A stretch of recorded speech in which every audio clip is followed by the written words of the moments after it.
तो कैसे हैं दोस्तों आज हम बात करेंगे रंबलिंग रोज मूवी के बारे में, जिसको IMDb रेटिंग मिली है 6.6 आउट ऑफ 10। दोस्तों इस कहानी की मैंने अपने ही अंदाज में कहने की कोशिश की है ताकि आपको और मज़ा आ सके। तो चलिए ज़्यादा बात न करते हुए चलिए चलते हमारी आज की एक्सप्लेनेशन की ओर। तो फिल्म के पहले सीन में दिखाते हैं एक बडी नाम का शख्स होता है जो अपने पिताजी से मिलने के लिए अपने घर जाता है। घर पहुंचने के बाद वह अपने कमरे को और पूरे घर को अच्छी तरह से देखता है और उसे अपना बचपन याद आ जाता है। तो यहाँ से कहानी फ्लैशबैक में चली जाती है। तो यहाँ आगे दिखाते हैं कि एक एलियस फैमिली का 13 साल का लड़का खड़ा हुआ है और वो देखता है कि उसके सामने एक लड़की मटकती हुई चली आ रही है जिसका नाम रोज होता है। तो वो मन ही मन में कहता है कि आ गया भाई, माल आ गया। और वह अंदर जाकर अपनी माँ से कहता है कि माँ वो लड़की आ गई है जो मेड का काम करने के लिए आने वाली थी। तो उसकी माँ कहती वो दिखने में कैसी है। तो बड़ी कहता है कि वो तो इतनी लम्बी है कि अपने पापा को ही पेल देगी। पेलने से मतलब है उसका कि लड़ाई में पेल देगी, वो वाला पेलना नहीं। तो उसकी माँ कहती है ठीक है मैं उसे देखूँगी, फिर उसके बाद कंफर्म करूँगी उसे रखना है नहीं। तो बड़ी कहता है कि दोबारा से कंफर्म क्या करना है, अच्छी ही तो है, रख लो काम पर। फिर उसकी माँ रोज को अपने तीनों बच्चों से मिलाती है। तो पहले अपने छोटे बच्चे चपल कद्दू से मिलाती है। कहती है असल में इसका नाम मौसकी है लेकिन हम इसे प्यार से चपल कद्दू कहते हैं, लेकिन इसे हम बाद में कहना छोड़ देंगे। तो इस पर चपल कद्दू कहता अब इसे छोड़ दो ना। तो फिर वो अपनी बेटी से मिलाती है जिसका नाम मुन्नी बाई होता है। तो मुन्नी बाई कहती है तो चपल कद्दू से ही बुरा नाम है। फिर वो अपने तीसरे बेटे बड़ी से मिलाती है और कहती है थोड़ा इससे बच कर रहना। जब ये छोटा था तो इसने मेरा दूध पसंद नहीं किया था बल्कि नर्स का दूध पीना पसंद किया था, तो ये बहुत खतरनाक है, इससे बच कर रहना। तो फिर वहाँ पर बड़ी के पापा आ जाते हैं और वो कहते हैं कि तुम क्यों रोज को डरा रही हो।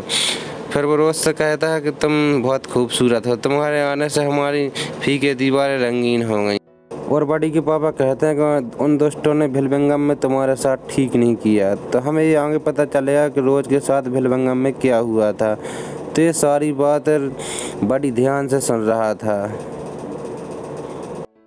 आगे दिखाते हैं कि रोज बच्चों के साथ खेल रही है। चपल कद्दू और मुन्नी बाई दोनों खेल रहे होते हैं लेकिन बड़ी रोज को दूर से ही ताड़ रहा होता है। आगे दिखाते हैं कि तीनों बच्चे टेबल पे बैठे तरबूज पाड़ रहे हैं, लेकिन बड़ी है कि जो तरबूज खाने की जगह रोज के खरबूज देख रहा है। और वो रोज से कहता है कि तुम्हारे साथ बिलवंगम में क्या हुआ था। तो यहाँ पर रोज कहती कुछ नहीं, बस वो दुष्ट लोग थे। यहाँ पर बड़ी जानना चाहता है कि आखिर बिलवंगम में रोज के साथ हुआ क्या। आगे दिखाते हैं कि सभी लोग खाना खा रहे होते हैं लेकिन बड़ी के पापा रोज की तारीफ करना शुरू करते हैं और हल्का सा रोज के चुत्तड़ पर एक तमाचा मारते हैं। और यहाँ पर रोज घबरा कर भाग जाती है। अब घबरा कर भागी या शर्मा कर यह हमें बाद में पता चलेगा, लेकिन यहाँ पर तीनों बच्चे समझ जाते हैं कि उनके फादर का और रोज का कुछ न कुछ तो हिसाब किताब चल रहा होता है। फिर आगे दिखाते हैं कि तीनों बुढ़वी हाउस पर बैठे होते हैं और बातें कर रहे होते हैं कि आखिर घर में चल क्या रहा है। तो बड़ी कहता है कि रोज का फिगर बहुत धांसू है। तो चपल कद्दू कहता है हाँ बहुत धांसू है। तो बड़ी उसको डांटते हुए कहता है कि तू चुप कर, तुझे कुछ नहीं पता इस बारे में। तो चपल कद्दू कहता है मुझे सब पता है। तो बड़ी कहता है तुझे क्या पता है। तो चपल कद्दू कहता है कि रोज हमारे पापा को पिपलाने की कोशिश कर रही है, मतलब उससे प्यार करने की कोशिश कर रही है। आगे दिखाते हैं कि रोज की माँ किसी काम से घर से बाहर जाती है और रोज सफाई के बहाने बड़ी के फादर के कमरे में आ जाती है। तो दोनों बच्चे रोज को उसके कमरे में जाते देख लेते हैं और दरवाजे में झांक कर रोज को और अपने फादर को देख रहे होते हैं और मन ही मन सोच रहे होते कि आज होगा मौत का नंगा नाच। यहाँ पर रोज झाड़ू लगा रही होती है और अचानक बड़ी के फादर की गोद में आकर बैठ जाती है और बड़ी के फादर उसे हटाने की नाकाम कोशिश करते हैं और कहते हैं क्या कर रही हो। तो यहाँ पर रोज कहती है कि बस मुझे एक पप्पी चाहिए। तो रोज का फादर कहता है कि बस एक पप्पी ही दूंगा। कौन सी दूँ, ऑरेंज वाली या फ्रेंच वाली। तो यहाँ पर हम व्यूअर्स कह रहे होते हैं कि बड़ी के फादर तो यहाँ से पूछ रहा है जैसे कोई कुल्फी में पूछता है कि ऑरेंज वाली दूँ या मैंगो वाली। तो यहाँ पर रोज कहती है कि फ्रेंच वाली ही दे दो। लेकिन जैसे ही बड़ी के फादर किस करते हैं तो बड़ी के फादर का टाइगर जिंदा हो जाता है और वो रोज को उठाकर एक बेड पर पटक देते हैं। तो यहाँ पर दोनों बच्चे देख रहे होते हैं। यहाँ पर चपल कद्दू नहीं होता है। तो मुन्नी बाई कहती है कि अंदर क्या हो रहा है। तो बड़ी कहता है कि पापा ने रोज का दुद्धू निकाल रखा है। तो यहाँ पर मुन्नी बाई झांकने की कोशिश करता है लेकिन बड़ी उसे झांकने नहीं देता है। प्रोसेस चल ही रहा होता है कि पता नहीं अचानक बड़ी के फादर को क्या खुजली होती है कि वो रोज को धक्का देते हैं और कहते हैं कि आदमी तो होता ही ठरकी है लेकिन तुम औरतों को समझना चाहिए, और वो वहाँ से चले जाते हैं। यहाँ पर मुन्नी बाई पूछती है कि पापा वहाँ से क्यों चले गए। तो बड़ी कहता है कि उनको डर होगा कि कहीं मम्मी उनको नंगे हाथों ना पकड़ ले। तो बड़ी यहाँ पर सोचता है कि मुझे भी रोज को पिपलाना होगा। फिर वो अंदर जाता है, गंदी सी कॉमिक्स उठाकर देखता है जिसमें पूरा हिसाब किताब विस्तार से लिखा होता है, और वो कॉमिक्स लेकर और टॉर्च लेकर अपने बेड पर चला जाता है और चादर उड़कर उसे पढ़ने लगता है कि तभी उसके दरवाजे खटखटाने की आवाज़ आती है और वो सोने का नाटक करने लगता है। तो दरअसल वहाँ पर रोज आई हुई होती है। तो वो बड़ी से कहती है कि बड़ी क्या तुम सो गए हो। तो बड़ी को कहाँ आज नींद आने वाली थी, उसे तो आज रात काली करनी थी। तो बड़ी झट से कहता है कि नहीं अभी मैं नहीं सोया हूँ। तो यहाँ पर रोज कहती है कि क्या मैं तुम्हारे साथ सो जाऊँ, मुझे अपने कमरे में डर लग रहा है। तो बड़ी यहाँ पर कहता है कि हाँ सो जाओ। फिर यहाँ पर वो बिस्तर पर लेटती है और बड़ी से कहती है कि बड़ी दिल का टूटना बहुत बुरा होता है, आज किसी ने मेरा दिल तोड़ दिया। तो बड़ी कहता है क्या हुआ तुम्हारे साथ।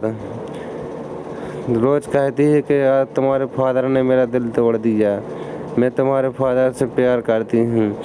तो बड़ी कहता है ये सब कब हुआ, जबकि बड़ी सब कुछ जानता है फिर भी अनजान बनने का नाटक करता है। तो यहाँ पर रोज कहती है कि आज सुबह तुम्हारे पापा ने मेरे पिछवाड़े पर एक चांटा मारा था, तभी से मैं उनकी कायल हो गई हूँ। लेकिन इसमें उनकी कोई गलती नहीं क्योंकि मैं ही एक बुरी लड़की हूँ। तो यहाँ पर बातों ही बातों में बड़ी रोज के सीने पर हाथ रख देता है और उसके स्तन को टच करने लगता है। तो रोज झट से उसका हाथ हटा देती है। तो यहाँ पर बड़ी कहता है कि मुझे तुम्हारे दुद्धू को टच करने की इजाज़त दे दो। तो यहाँ पर रोज कहती है कि तुम्हारी माँ ने सच कहा था कि तुमने अपनी माँ का नहीं बल्कि नर्स का दूध पिया था। तो यहाँ पर बड़ी रिक्वेस्ट करता है कि मुझे दुद्धू टच करने दो। तो यहाँ पर रोज कहती है कि नहीं तुम एक छोटे बच्चे हो। तो यहाँ पर बार बार रिक्वेस्ट करने से यहाँ पर रोज मान जाती है और वो उसको स्तन टच करने देती है, लेकिन थोड़ी देर बाद वो हाथ हटा देती है कि ज़्यादा सही नहीं है। लेकिन बड़ी बहुत कमीना था, वो यहाँ पर कहाँ रुकने वाला था। तो बड़ी कहता है कि क्या मैं तुम्हारे नीचे हाथ लगा सकता हूँ। तो यहाँ पर रोज कहती है कि तुम्हारे दिमाग में क्या बातें आती हैं। तो बड़ी कहता है कि ये तो सब नेचर है और हमें नेचर को फॉलो करना चाहिए। तो यहाँ पर रोज उसको बार बार रोकती है लेकिन बड़ी नहीं मानता है और वो उसे मास्टर बीट करने लगता है, और उसकी वजह से जब रोज को चरम सुख मिलता है तो यहाँ पर बड़ी भी घबरा जाता है कि ना जाने रोज को अब क्या हो गया है। लेकिन इसके बाद रोज बहुत गिल्ट फील करने लगती है कि उसने एक छोटे से बच्चे के साथ ये सब किया, और वह अपने कमरे में चली जाती है। और वह अपने कमरे में हम देखते हैं कि बहुत घबराती है, उसे लगता है कहीं बड़ी किसी को बता ना दे। पर वो बड़ी कमरे फिर से पहुंचती है और हम व्यूअर्स को लगता है कि अब फिर से होगी पिलाई, लेकिन ऐसा नहीं है। यहाँ पर वो बड़ी से कहने के लिए जाती है कि वो बड़ी किसी को बताए ना। तो यहाँ पर बड़ी से कहती है कि प्लीज़ तुम किसी को मत बताना।